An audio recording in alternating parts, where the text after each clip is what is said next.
Hello everyone, it's June 27th. Alright, this is today's challenge. Partition it into minimum number of binary numbers. What does that mean? A decimal number, is called a binary if each of its digits is either 0 or 1 without any leading zeros. For example, 101, 1100, while these two are not. Given a string that represents a positive decimal integer, return the minimum number of positive binary numbers needed so that they sum up to n. They sum up to n. Very interesting. Well. We want the minimum number to sum up. Okay, so a binary number can only be 0 or 1. So by looking at that, are you kidding me?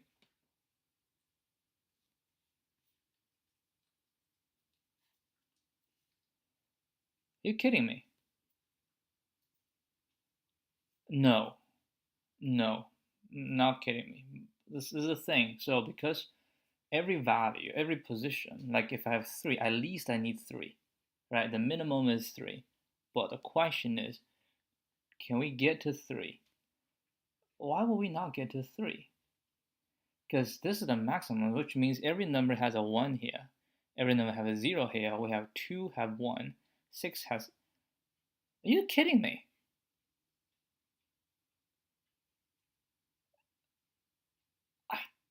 I think that's the answer. I think that's the answer. I'm not kidding you. I do believe that is the answer. Because it does make sense, right? We need to find the largest digit. The largest digits indicate the minimum number of ones we need. And all the others, it doesn't matter. It does not matter how many. It does not matter where they are. It doesn't matter. I just need to know, like in this position, we have 6 ones.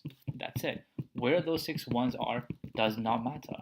We have 1 here. We have a 9 here. So at the most, any number. And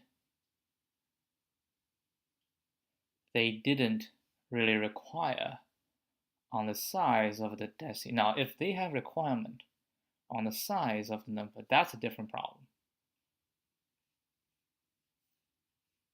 Positive number needed.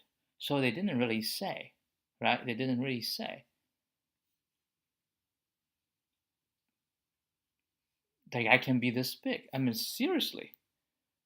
It will just return the maximum of str and we do an int. I think that is the solution. I sincerely believe. Oh, it's already str, so I don't even have to do str. So we can use this and then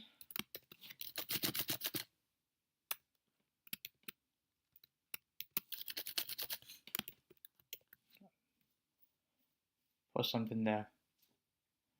Yeah, I think that is the solution. That's the solution. Very interesting question.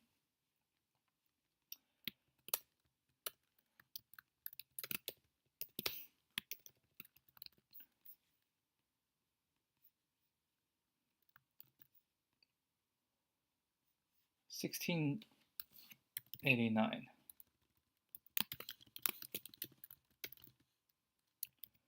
Okay, so we've done this. 94 test cases.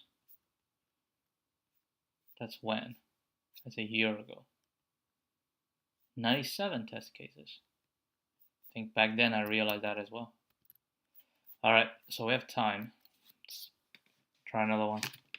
I think we are on to the difficult one now.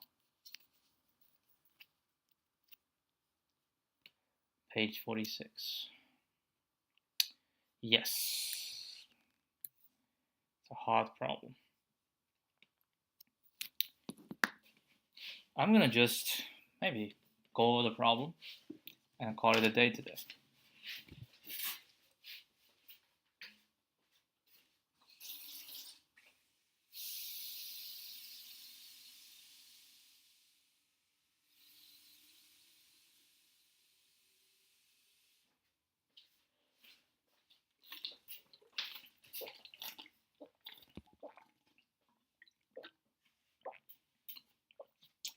Substring with the largest variance. Variance of a string is defined as the largest difference between the number of occurrences of any two characters present in the string. Note the two characters may or may not be the same.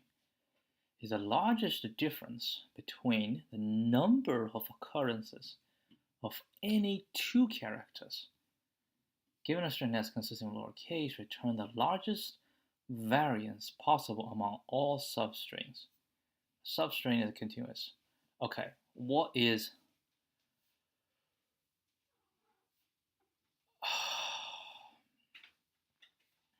hold on, I'm gonna read again. The largest difference between the number of occurrences of any two characters.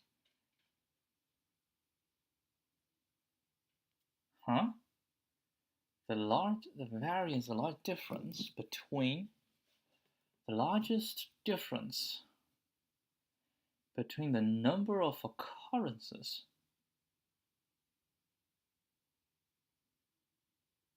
of any two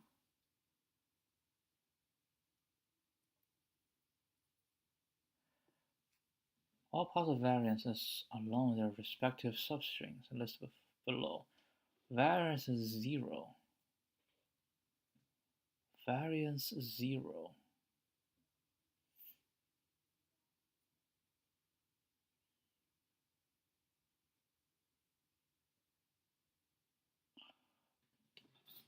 I still didn't understand. The largest difference between the number of occurrences of any two characters, the number of occurrence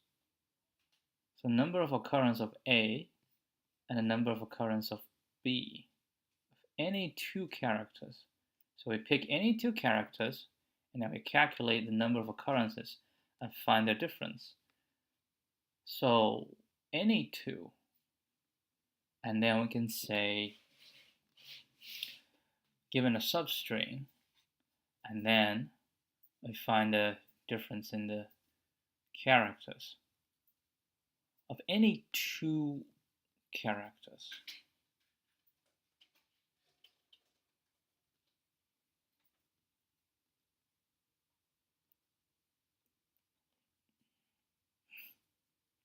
Okay, so this is 0 because any two characters, I can say I want A and A. Well, if you want the same letter, it's always going to be 0, right? So we say, okay, A and B, both occur twice. Okay, so variance A, I see. Yep, and yep. Variance in 2, yep. Okay, variance in 3, that is correct.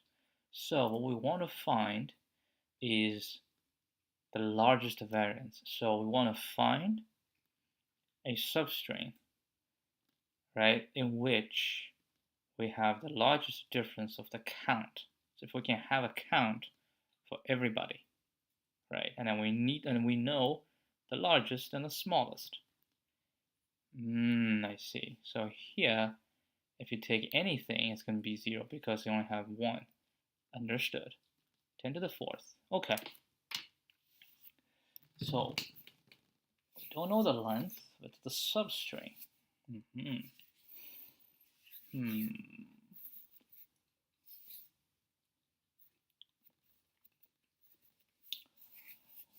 Interesting.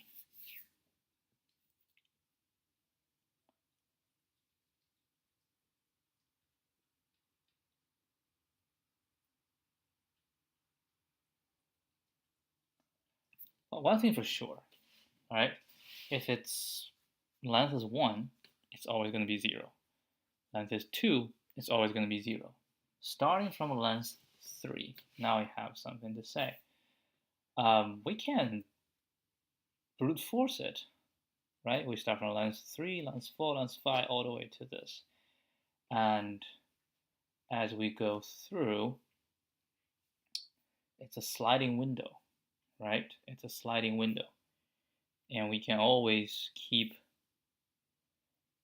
the minimum and the maximum, like 2 heap, right? We can always keep 2 heap. That actually might not work. And that's all also on a square, so that's not the way to go. Another way I would think is DP, right? Dynamic programming, but 10 to the 4th, dynamic programming might not work because it's usually it's O(n) squared if you dynamic program it. So it's 10 to the 4th. What I think the most likely solution is O(n) log n. That's the most likely solution, which means we might consider binary search. Okay, now the question is, how do we do if we want to do binary search? Is there a way to do binary search? Binary search.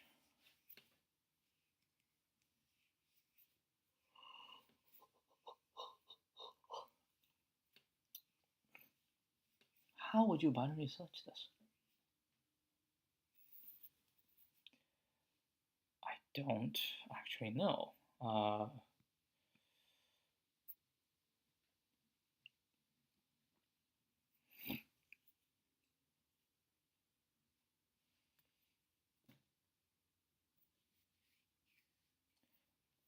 Yeah, how do you binary search this?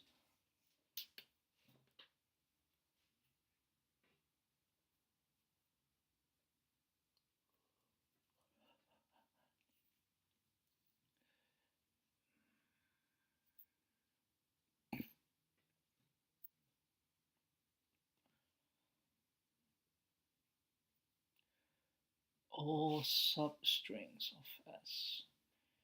Okay, let's go back to how we usually do substring. We say we add an index, and I know, okay, I know the count, the variance of all substrings ending at this one, okay? Say we know that. Now we have the next one, okay? Now we have the next one. And the next one we can say either it doesn't end in me or it ends in me. If it ends in me, then what?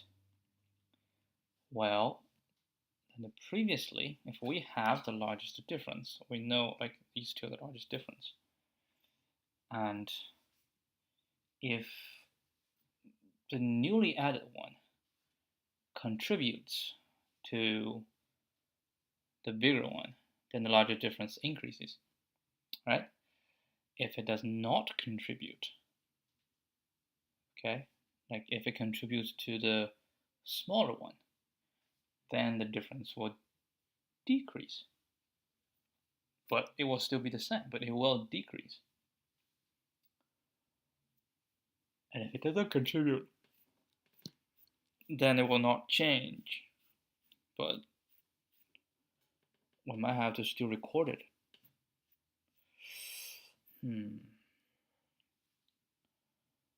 Doesn't seem good, right? No, it does not seem good. Let me think again.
I have a wild idea. We have 26 letters, right? We can do a prefix count on every single letter. If you think about it, let's take the first one as example. We have AA, BA, BBB. So we're gonna do, for A, the count is 1, 2, 2, 3, 3, 3. 1, 2, 2, 3, 3, 3, 3. For B is 0, 0, 1, 1, 2, 2, 2. Right? Then our goal is to find the maximum difference. Right? The maximum difference. Remember, if we're given us a substring, the difference is the difference, right? If we're given this, right, then the difference, how many A's in this? Right? We have a 1A in this. How many B? We have 1B. So in this case, this one to this one, we have 1, and we have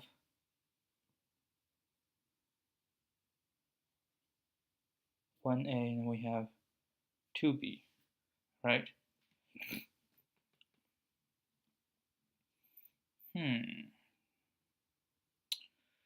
Interesting.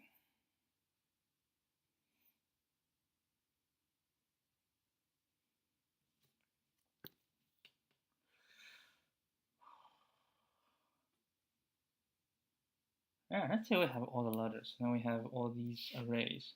Then what?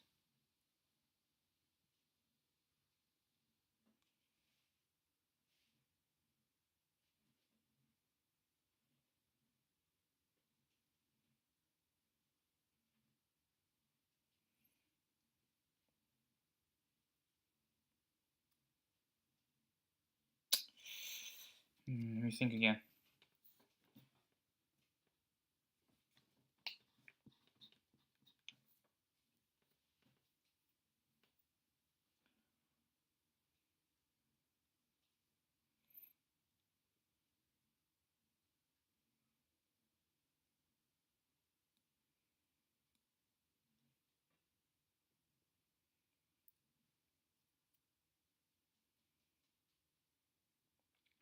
We're gonna find one with the largest.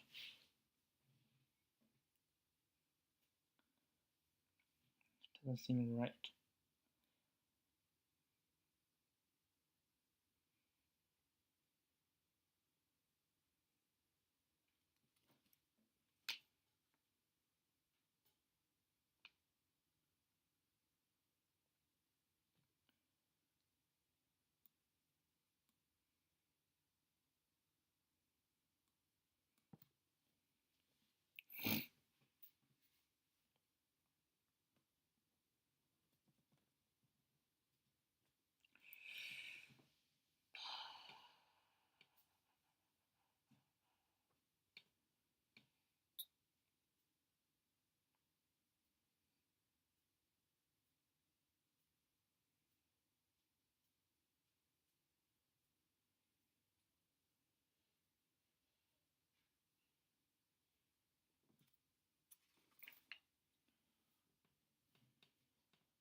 Hmm.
And then, like, if you have more than 2, that's even harder to deal with.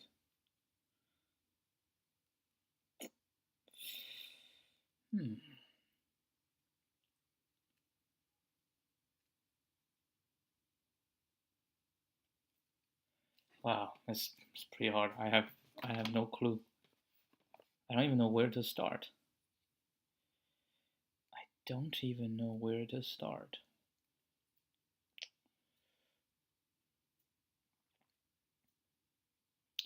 Or maybe we can say if we have some letter appears only once. Okay? Let's say some letter appears only once. That means any substring, as long as it includes this letter. Yes, if I have a letter that occurs only once, then I should find all the substrings, including this letter.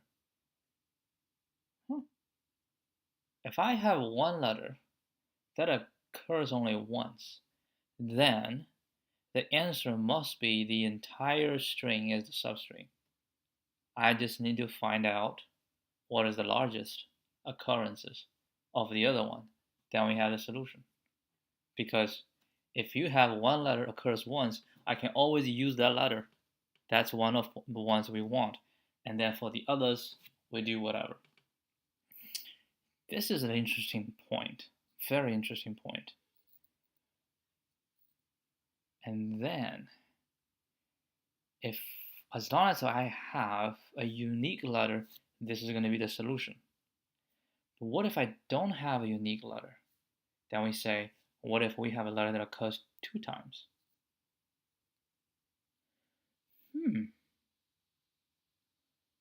A letter that occurs 2 times.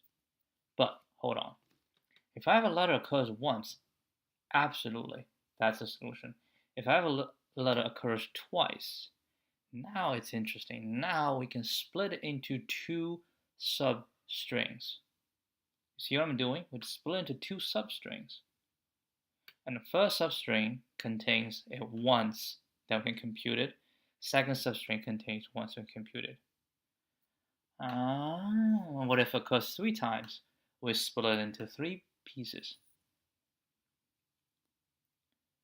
Which means we do need to have these prefix arrays. Then we can give a range, we know how many we have.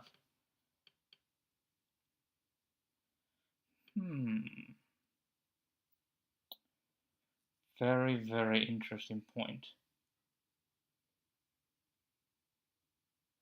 I'm going to try this once, and if it works, hallelujah. If it doesn't work, we have tomorrow.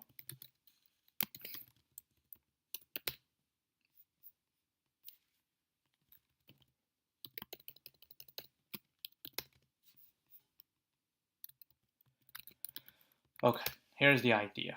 First of all, I need to find out.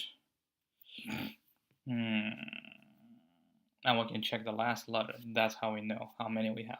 Okay, so we have a pre-count. Call it pre-count. I'm going to make it into a dictionary. Actually, I can make it. I use collections, default dict.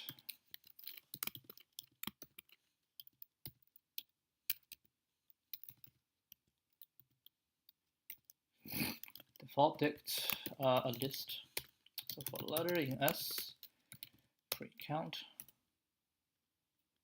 a letter.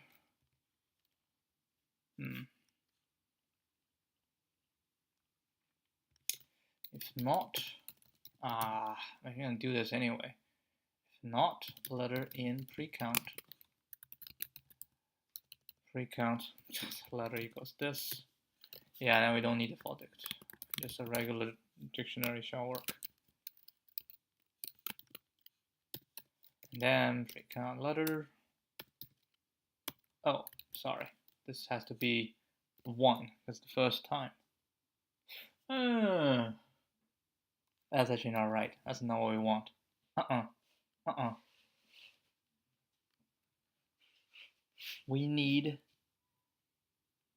that for every single thing. All right. So this has to be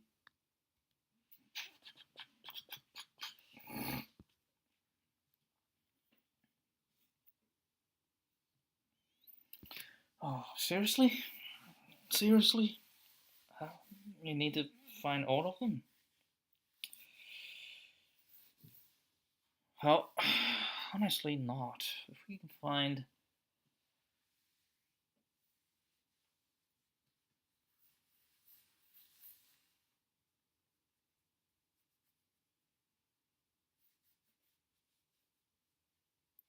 let's do uniques set s. It shouldn't take too long. And then that shall be letter this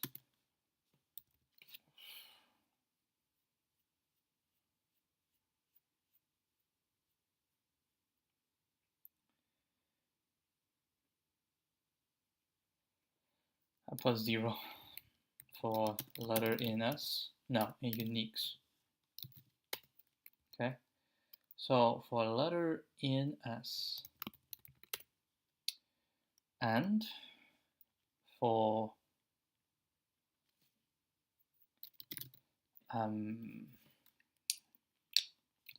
unique in uniques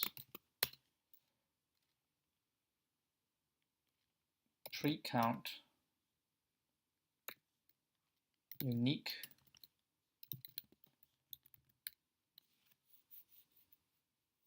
if letter is equal to unique pre-count doesn't matter dot append 1 plus pre-count unique.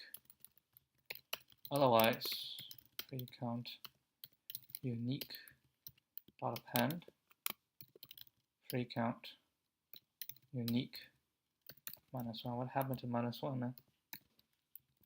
Okay, so that's how I'll get all of them. All right, so go through, we have all of them.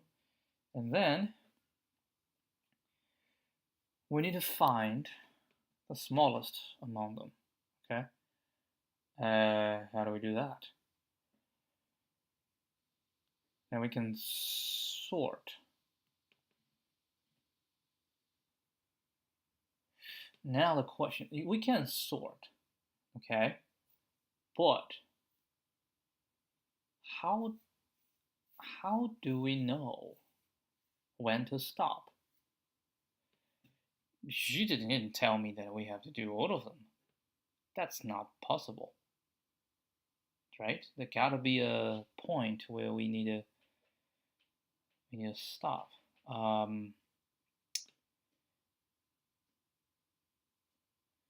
So what we do know is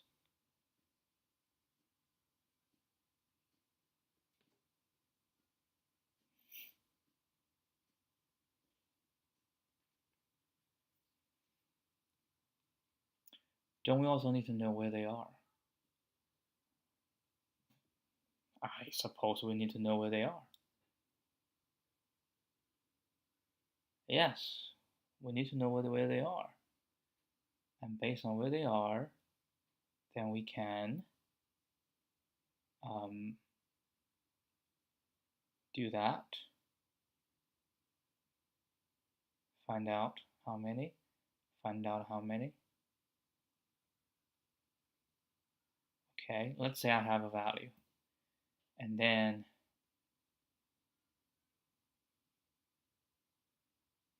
let's go through every single one. What if I have something that's have a lot?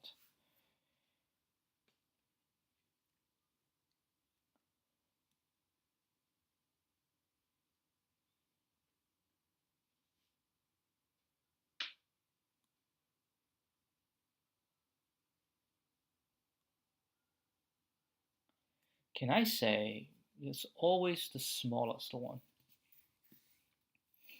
If it's 1, yes. If it's I have 2, okay, and I have this and this, and I have this and this, like all the 2's, okay? Well, let's say we have all the 2's. Now, if I have 2, do I need to consider 3? That's a very good question if I need to consider 3. But we can consider if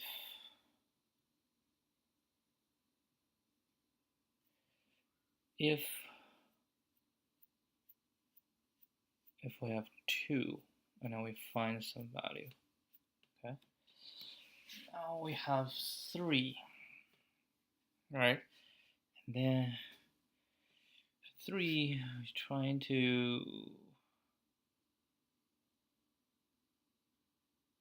if we do the whole thing minus 3, then we might as well do the whole thing minus 1, right?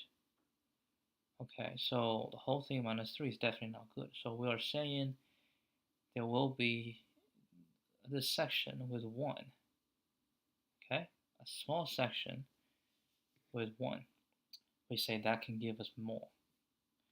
And then that small section then means definitely, because if I have 2, right, one of them will definitely have this small section no matter what, right? Like if it's inside, then we'll already have it. If it's outside, then I will already have it as well. So it will always, unless let's say if this on this side. So yes, I only need to find the smallest. Okay, I only need to find the smallest. But we do need to record their, Lord, we do need to record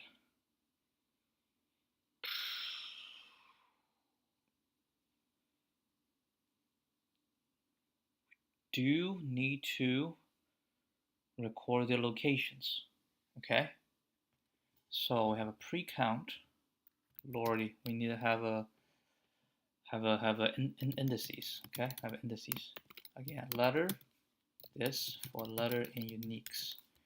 And then we need to have for I enumerate. I think we're still on the right path, okay?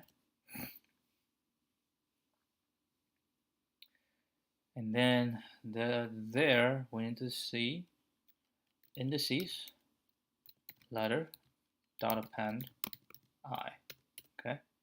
So now what we've done, we need to sort. Not sort, but minimum. And then say the target letter shall be the minimum of indices, the keys.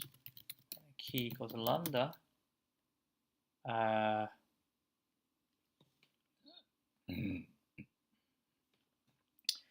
Lambda, well, I don't know, letter.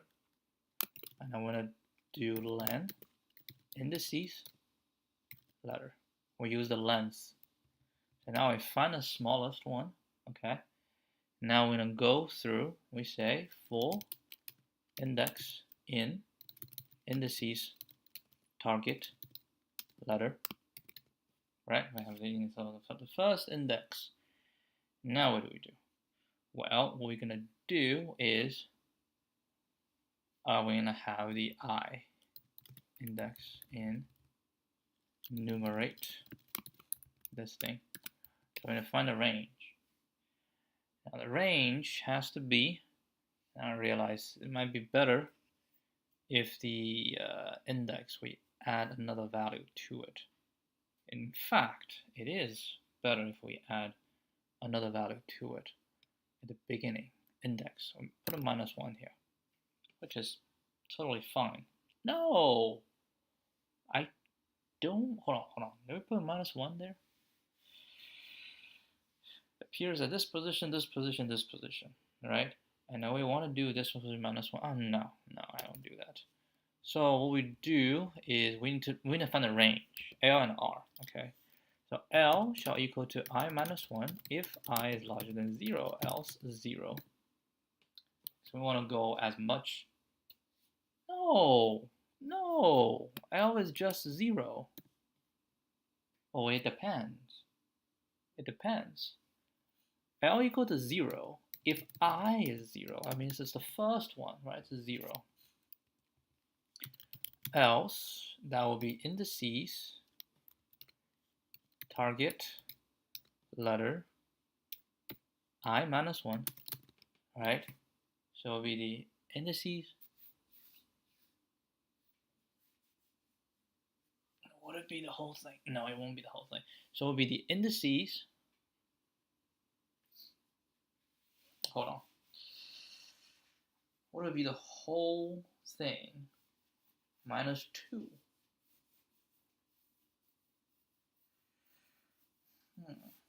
It's like this thing minus 1, get or whatever. And then we say we have more repetitions on there. And the whole thing minus 2 is larger. And this is actually possible. Ooh. What are you saying? That we have the whole thing minus this. Is that right? The whole thing minus this?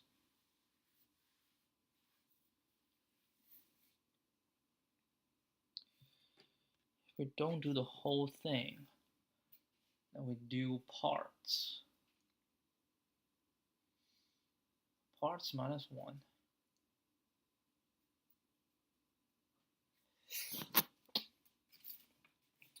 Actually, if we have a multiple thing, right? And then if I can count what? The maximum occurrence of another letter.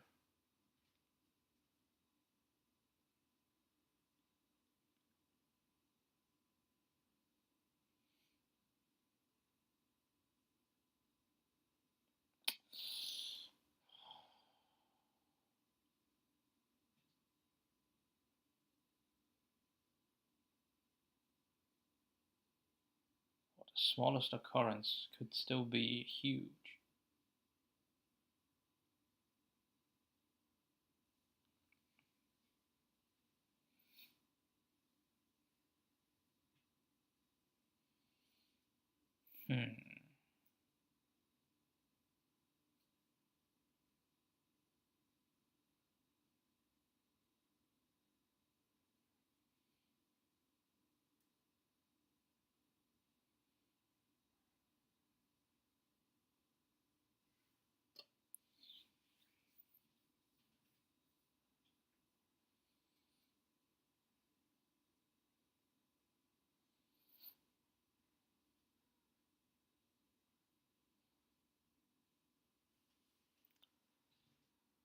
So we already find the letter with the least occurrence. I think that's important, right? With the least occurrences. And now the question, how do we find which range we shall use? And depending on the count of this least occurrence. Now the count will not be more than half of the size. That is for sure, right? And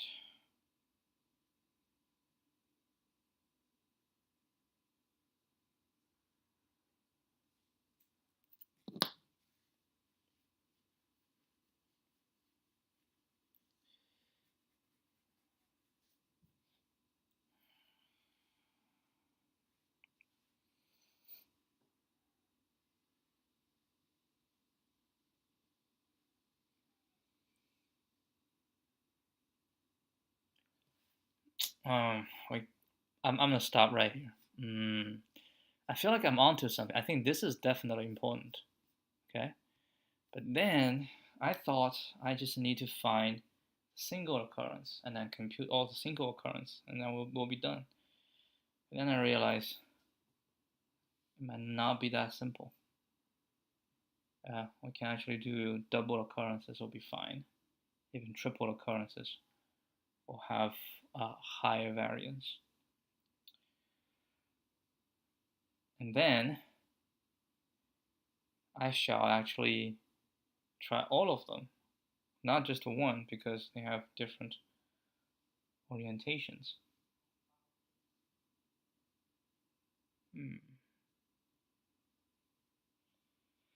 I'll keep it.